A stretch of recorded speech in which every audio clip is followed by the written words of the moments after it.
नमस्कार, मैं हूं आपके साथ मयंक मिश्रा। देखिए, आज 6 तारीख है। डोनाल्ड ट्रंप ने ईरान को 48 घंटे का वक्त दिया था और ये ड्यूरेशन खत्म हो रही थी 6 तारीख की शाम को 8 बजे तक। लेकिन शायद डोनाल्ड ट्रंप जो है वो हमले की हिम्मत नहीं जुटा पा रहे हैं और उन्होंने इसको टाइम लिमिट को बढ़ा के मंगलवार तक यानी ट्यूसडे तक कर दिया है। अब सवाल ये है कि डोनाल्ड ट्रंप अब आगे क्या करना चाह रहे हैं। देखिए, आज सुबह डोनाल्ड ट्रंप की तरफ से कुछ मैसेजेस आए सोशल मीडिया पर और उसमें उन्होंने एक तरफ तो ये सब कहा कि जो है हम पावर प्लांट ईरान के तबाह कर देंगे, ब्रिज उड़ा देंगे, ऐसा हमला होगा जो पहले कभी नहीं देखा जाएगा। जिस तरह की बात डोनाल्ड ट्रंप करते आए हैं उसी तरह की उन्होंने बात कही और कहा कि बस मंगलवार तक का, ट्यूसडे तक का समय है ईरान के पास, वगैरह वगैरह इस तरह की बातें की उन्होंने। लेकिन उसके साथ उन्होंने ये भी कह दिया कि ईरान से बात हो रही है। देखिए, जैसे ही उन्होंने ये कहा कि ईरान से बात हो रही है तभी बड़े सारे डिफेंस एक्सपर्ट इस बात को समझ गए थे कि अब शायद डोनाल्ड ट्रंप हमला करने की हिम्मत नहीं जुटा पा रहे हैं, क्योंकि वो अच्छी तरह से जानते हैं, अमेरिका इस बात को अच्छी तरह से जानता है कि अगर ईरान के पावर प्लांट्स पर हमले होते हैं, ब्रिजेस को उड़ा दिया जाता है या ऑयल फैसिलिटीज़ पर हमला होता है तो उसका नतीजा क्या होगा, उसके बाद अरब में क्या होगा, उसके बाद इजराइल में क्या होगा, उसके बाद डिमोना न्यूक्लियर सेंटर पर क्या, नेगेव जो है शिमोन पेरेस न्यूक्लियर सेंटर, उस पर क्या होगा। ये अंजाम को अमेरिका भली भांति समझता है। जिस देश के 15-16 बेस पूरी तरह तबाह हो गए हो, डिफेंस सिस्टम पूरी तरह से तबाह हो गया हो, उस पर अगर हमले होते हैं, ईरान पर अगर हमले किए जाएंगे और गैस स्टेशन और पावर प्लांट्स पर हमले होंगे तो उसका नतीजा क्या होगा, ये भी अमेरिका के डिफेंस एक्सपर्ट्स अच्छी तरह से समझते हैं। शायद यही वजह है कि जो बात है उसको आगे बढ़ा दी गई और फिलहाल ये कह दिया गया कि अब ट्यूसडे तक का, मंगलवार तक का समय है। लेकिन ईरान की तरफ से रिएक्शन आया है। देखिए, ईरान ने साफ कर दिया है, आपको जो हमले करने हैं आप वो करिए, उसके बाद हम जो करेंगे हम पूरे इलाके को नर्क बना देंगे। इस शब्द का प्रयोग किया है ईरान ने। इस बीच देखिए, दो बेहद अहम खबरें आई हैं जो कि हॉर्मूज से जुड़ी हुई हैं। देखिए, मामला एक बार फोकस फिर से हॉर्मूज पर हो गया है। डोनाल्ड ट्रंप ने पहले कहा कि हॉर्मूज खोलना हमारा काम नहीं है, इस तरह की उन्होंने बातें की। लेकिन वो जो पायलट वाला ऑपरेशन हुआ, अच्छा उस पर भी मैं बात करूंगा, वो पायलट वाले ऑपरेशन को लेकर उस पर भी मैं बात करूंगा। लेकिन पहले हॉर्मूज पे बात करें। हॉर्मूज को लेकर डोनाल्ड ट्रंप ने कहा था कि अब ये खोलना हमारा काम नहीं है, हम जो है हमारे पास बहुत ऑयल है। लेकिन अब फिर से वो हॉर्मूज पर आ गए और कह रहे हैं कि हॉर्मूज खोलिए वरना हम हमला करेंगे। अब बताया ये जा रहा है, इसी बीच एक बेहद अहम खबरें हैं, दो बेहद अहम खबरें हैं। एक तो ये दावा किया जा रहा है कि चीन के 5 जहाज जो हैं वो ईरान पहुंचे हैं स्ट्रेट ऑफ हॉर्मूज होते हुए। 5 जहाज। देखिए, चीन की बात करें तो institute for the study of war ISW के रिपोर्ट के मुताबिक चीन ईरान की बैलिस्टिक मिसाइल ताकत को मजबूत करने में जुटा हुआ है। और टेलीग्राफ के हवाले से खबर है कि कम से कम 5 बार सोडियम पर क्लोरेट जो केमिकल होता है, इससे लदे हुए 5 जहाज जो हैं वो पहुंच चुके हैं ईरान। उसमें से जो जानकारी है वो भी बड़ी स्पेसिफिक जानकारी है। जो मरीन डेटा के मुताबिक जो जानकारी आई है कि 4 जहाज ऐसे हैं जो चाबार पोर्ट पर खड़े हुए हैं। बड़ी स्पेसिफिक जानकारी है। देखिए, ये कि 4 जहाज जो हैं वो चीन के चाबार पोर्ट पर खड़े हुए हैं और एक जहाज बंदर अब्बास पहुंच चुका है और सब के सब लदे हुए हैं उस सामान से जिससे बनाया जाता है मिसाइल का सॉलिड फ्यूल, सोडियम पर क्लोरेट। मैंने आपको पहले भी बताया था, इस तरह की खबरें पहले भी आई थी कि चीन सप्लाई कर रहा है। अब एक तरफ देखिए, ईरान लगातार मिसाइल्स दाग रहा है और जिस संख्या में मिसाइल दागी जा रही हैं उसी संख्या में तेजी से मिसाइल्स बनाने का काम भी चालू है। और जो मटेरियल है, देखिए आप, जो हमले हो रहे हैं अमेरिका और इजराइल के, वो हमले उन फैक्ट्रीज पे हो रहे हैं जहां मिसाइल्स बनती हैं।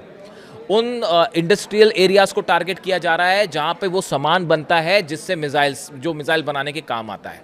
अब इसकी भरपाई कैसे हो रही है? चीन की तरफ से लगातार शिप्स भेजे जा रहे हैं और 5 जहाज इस जंग के बीच में, आप सोचिए, इस जंग के बीच में चीन के 5 जहाज हॉर्मूज पहुंच जाते हैं, 4 चाबार पोर्ट पहुंच जाते हैं, एक बंदर अब्बास पहुंच जाता है और अमेरिका देखता रह गया। अमेरिका के ना जाने कितने वॉरशिप्स खड़े हैं, वो आप भी जान रहे हैं कि कितने सारे वॉरशिप्स खड़े हुए हैं, एयरक्राफ्ट कैरियर खड़े हुए हैं, सब मरीन्स हैं, क्या नहीं है। लेकिन ये चीन के जहाज वहां पहुंच गए, हिम्मत नहीं हुई हमला करने की। और बताया ये जा रहा है, जो मैंने समझने की कोशिश की, कि करीब 1000 से 2000 के बीच मिसाइल्स बनाने का सामान अभी फौरन भेजा गया है। और वो जहाज से वो हटा के कारखानों तक पहुंचना भी शुरू हो गया। देखिए, एक तो ईरान की जो मिसाइल सिटीज़ हैं, इसके बारे में ये एक रहस्य से कम नहीं है अमेरिका के लिए। इस तरह की खबरें आती हैं कि हमने ये बेस उड़ा दिया, वो बेस उड़ा दिया, हमने लॉन्चर्स तबाह कर दिए, उसके बावजूद रोज़ 200 से 250 मिसाइल्स दागी जा रही हैं। किसी तरह से नंबर्स में कमी नहीं आ रही है। अब तो अमेरिका जो है, बड़े सारे एक्सपर्ट्स कहते हैं कि अमेरिका बस इसी इंतजार में बैठा हुआ है कि भाई इनकी मिसाइल्स खत्म कब हो। मैं आपको एग्जैक्ट नंबर बताऊंगा कि क्या एक्सपर्ट्स मान के चलते हैं कि कितनी मिसाइल्स हैं ईरान के पास और कितने वक्त तक जंग लड़ सकता है। अभी जो फिलहाल खबर है कि करीब 1 से 2,000 मिसाइल्स बनाने का सामान जो है वो सोडियम परक्लोरेट भेज दिया गया है, और जिससे तेजी से मिसाइल्स बन रही हैं। ड्रोन तो बन रहे हैं, वो अलग बन रहे हैं। वो 200 से 250 ड्रोन रोज बनते हैं। अंडरग्राउंड बड़ी सारी फैसिलिटीज़ है ईरान की, और वो लगातार बनते हैं और सप्लाई भी हो रहे हैं। तो एक तरफ हमले भी हो रहे हैं, दूसरी तरफ सप्लाई का काम भी चल रहा है। वो मिसाइल सिटीज़ की तस्वीरें देखी होंगी आपने। तो देखिए, एक बड़ी मदद हो रही है सीधा इस जंग के बीच में चीन की तरफ से। खबरें तो इस तरह की भी हैं कि कई जो मिसाइल्स ऐसी हैं जो फायर की गई, जो बिल्कुल चीन की टेक्नोलॉजी पर आधारित हैं। इस तरह की भी खबरें हैं। अब इसके अलावा देखिए, ये जो जहाज़ जो आए, ये जहाज़ जो है ईरान शिपिंग लाइंस IRISL से जुड़े हुए ये जहाज़ हैं, जो कि संभवतः या तो समुद्र में चीज़ें ट्रांसफ़र की गई कि ईरान का जहाज़ कहीं समुद्र में आता है, या फिर चीन के जहाज़ हैं, चीन का फ्लैग लगा हुआ है, इसलिए उसको अमेरिका ने उसको निशाना नहीं बनाया। एक तो डोनाल्ड ट्रंप चीन जाने वाले हैं, इस तरह की प्लानिंग कर रहे हैं। शायद वो ये सोचते हैं कि चीन जाके ही ईरान को किसी तरह से काबू में किया जाए, और इस तरह की भी कोशिश हो सकती है। तो ईरान के चीन के जहाज़ पर तो हमला करने की कोई संभावना ही नहीं है, ये हम हिम्मत कतई नहीं करेंगे डोनाल्ड ट्रंप। तो एक बात ये हो गई। इसके अलावा एक और बेहद अहम खबर आई है, जो कि खबर है नॉर्थ कोरिया से जुड़ी हुई, किम जोंग उन से जुड़ी हुई। बार बार ये पूछा जा रहा था कि भाई किम जोंग उन की एंट्री कब होगी, क्या किम जोंग उन जो है किसी तरह की मदद कर रहे हैं, इस तरह की बात आई है। अब देखिए, एक खबर सामने आई है, जेरूसलम पोस्ट ने ये खबर छापी है, और खबर किसके हवाले से है? ब्रूस बेक्टल हैं, ये प्रोफेसर हैं, professor of political science in the department of security studies at Angelo State University in Texas. Texas में ये प्रोफेसर हैं। इनका कहना ऐसा है, इन्होंने ये दावा किया है कि North Korean intermediate range ballistic missile यानी IRBM with a range of 2500 to 4000 kilometres range जो है, ये प्रोवाइड की गई है ईरान को। देखिए, ये बेहद बड़ा दावा इन्होंने किया है। North Korea is the seller and Iran is the buyer. ये ब्रूस बेक्टल जो है, इनकी तरफ से ये बात कही गई है। अब इनका कहना ऐसा है, जो इन्होंने दावे किए और जो खबरें हैं आगे, कि डिएगो गार्सिया पर जो 2 मिसाइल्स फायर की गई थी ईरान की तरफ से, दोनों IRBM थी, intermediate range ballistic missiles fire की गई थी। इनका दावा है, जो ब्रूस बेक्टल हैं, ये वॉर एक्सपर्ट्स भी हैं, पॉलिटिकल साइंस के प्रोफेसर भी हैं, ये नॉर्थ कोरिया और उससे जुड़े जो मामले हैं उसके अच्छे खासे जानकार माने जाते हैं।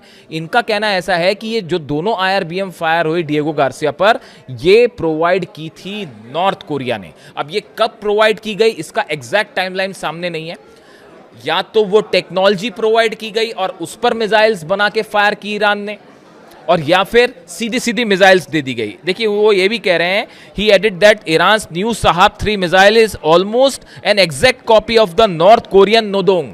जो नॉर्थ कोरिया की नोदोंग मिसाइल है, जो शहाब 3 मिसाइल है ईरान की, वो एग्जैक्टली वही टेक्नोलॉजी पर काम करती है जो नॉर्थ कोरिया की नोदोंग मिसाइल पर काम करती है, जो उसी की तरह है।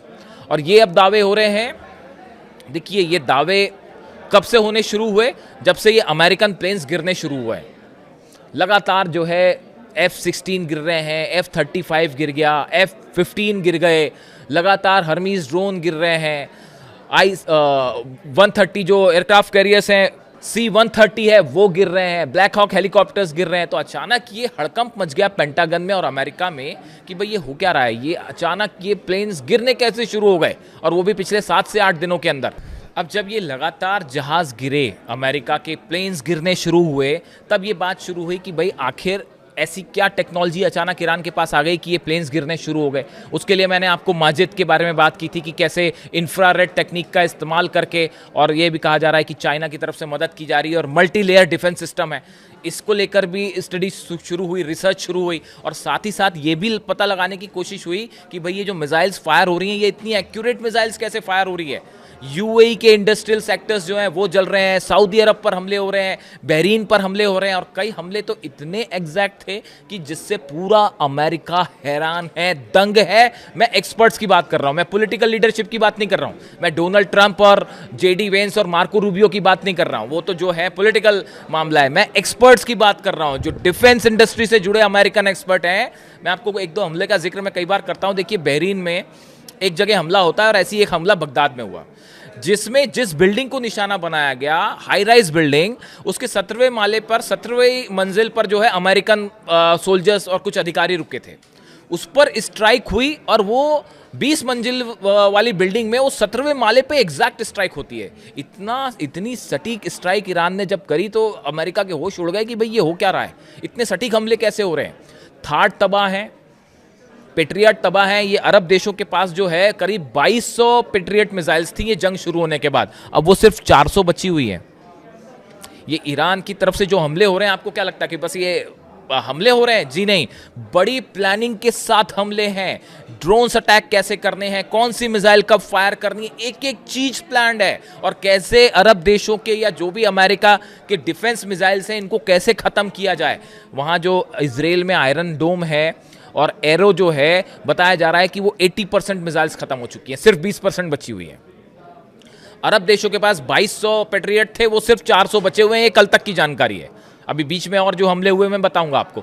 तो बड़े स्ट्रैटेजिकली हमले हो रहे हैं, और चाइना और नॉर्थ कोरिया की तरफ से, अब इसमें कोई शक नहीं, ये दावे अमेरिकन कर रहे हैं, अलग अलग अखबारों में ये दावे हो रहे हैं, ये बात मैं नहीं कह रहा, वेस्टर्न मीडिया इस बात को लेकर दावे कर रहा है। यानी कहने का मतलब ये है कि अगर इन हालात के बीच में चीन के 5 जहाज हॉर्मूज पहुंच जाते हैं, चाबार पहुंच जाते हैं, तो इसका मतलब यह है कि अमेरिका को बड़े स्तर पर घेरने की तैयारी हो चुकी है कि अगर ग्राउंड ऑपरेशन करते हैं तो क्या होगा। मैं आपसे एक बात और करना चाह रहा हूं। आपने कल देखा होगा, पूरी दुनिया में इस बात की चर्चा थी भाई कि ईरान में अपने जो दूसरा पायलट बचा था उसको अमेरिका जो है वो ऑपरेशन करके ले आया, बचा के ले आया। ठीक है, बचा के ले आया।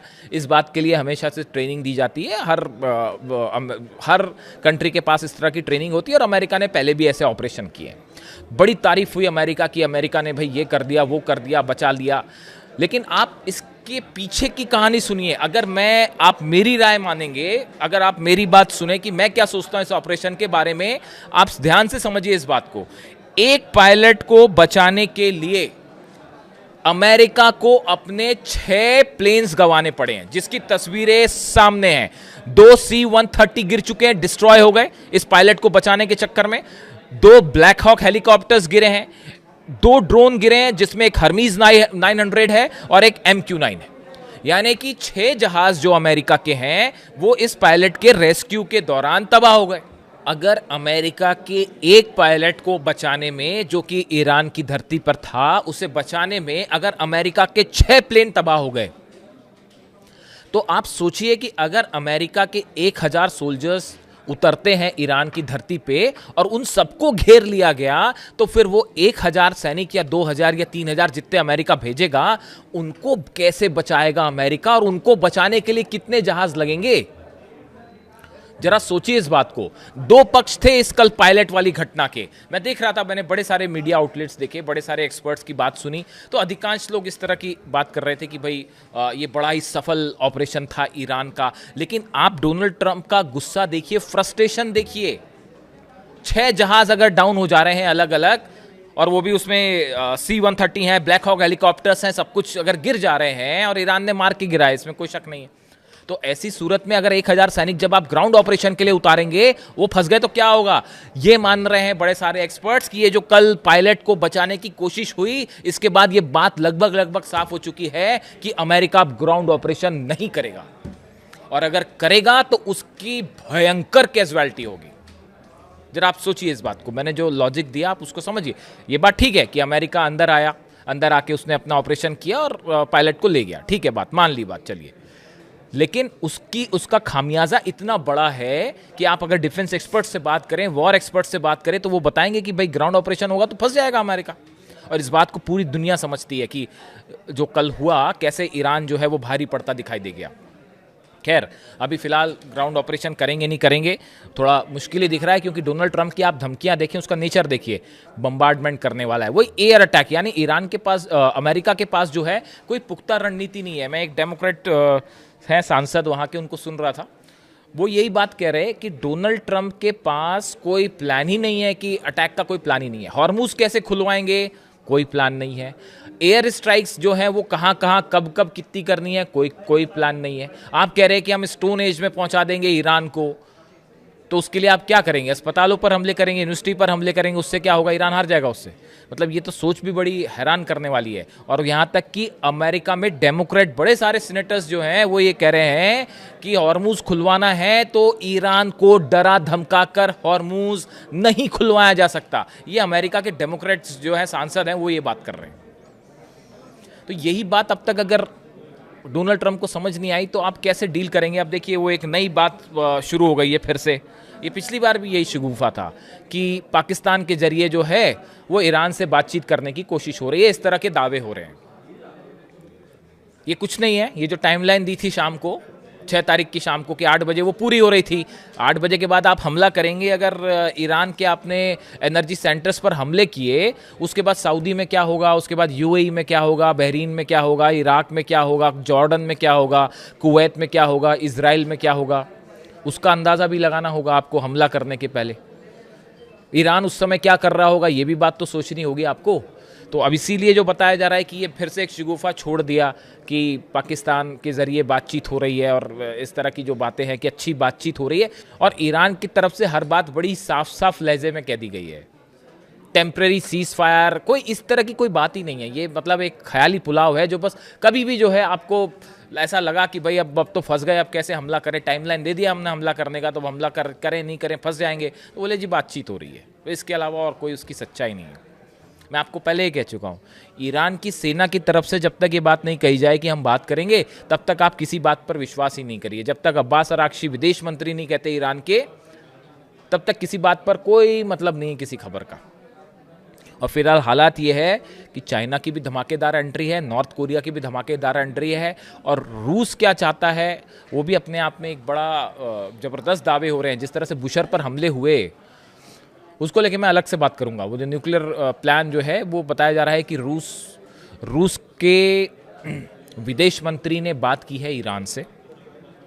उसके पहले रूस ने बात की इजराइल से, नेतन्याहू से भी बात हुई है, और बताया जाता है कि चीन और रूस के विदेश मंत्रियों के भी आपस में बात हुई है। यानी सब आपस में बात कर रहे हैं और एक बड़ा प्लान तैयार है हर चीज़ को लेकर कि अगर डोनाल्ड ट्रंप बड़े हमले करते हैं तो क्या करना है। यानी अगर किसी भी तरह का बड़ा अटैक होता है तो घिर जाएंगे डोनाल्ड ट्रंप। जो भी अपडेट होगा इससे जुड़ा मैं आप तक पहुंचाऊंगा, और अगले वीडियो में कोशिश होगी कि हम इंतज़ार करेंगे डोनाल्ड ट्रंप क्या करते हैं, उससे जुड़ा जो भी अपडेट होगा आप तक पहुंचाऊंगा। Thank you so much.